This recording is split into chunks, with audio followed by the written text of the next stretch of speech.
menjatuhkan pidana kepada ia terdakwa Harvey Muiz dengan pidana penjara selama 20 tahun. Dan saya mohon ya, kalau sudah jelas melanggar, jelas mengakibatkan kerugian triliunan, ya semua unsurlah, terutama juga hakim-hakim ya, vonisnya jangan terlalu ringan lah. Nanti dibilang Prabowo nggak ngerti hukum lagi.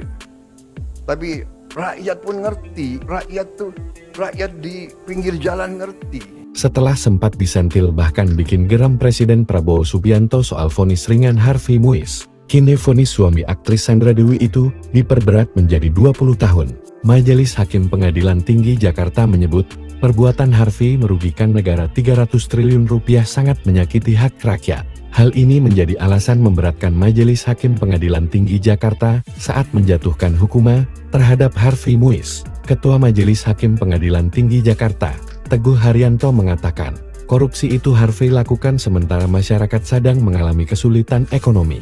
Perbuatan terdakwa sangatlah menyakiti hati rakyat, di saat ekonomi susah terdakwa melakukan tindak pidana korupsi, kata Hakim Teguh di Pengadilan Tinggi Jakarta, Kamis 13 Februari 2025. Sebelumnya, Hakim Teguh Haryanto mengatakan, Harvey terbukti bersalah, sehingga memutuskan memperberat hukuman Harvey Muiz dari 6,5 tahun menjadi 20 tahun penjara. Dalam hal Harvey tidak memiliki harta untuk menutup uang pengganti hukumannya akan ditambah 10 tahun. Menghukum uang pengganti 420 miliar rupiah, kata Hakim Teguh. Sementara itu rekannya, Helena Lim yang sebelumnya divonis 5 tahun penjara kini dalam tingkat banding diperberat menjadi 10 tahun penjara.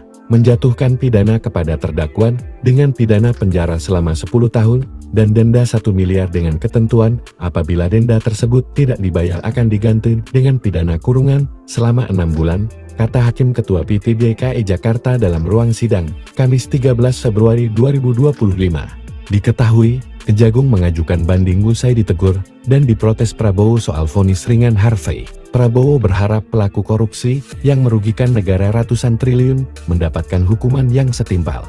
Vonisnya ya 50 tahun, begitu kira-kira ya, kata Prabowo 30 Desember tahun 2024 lalu.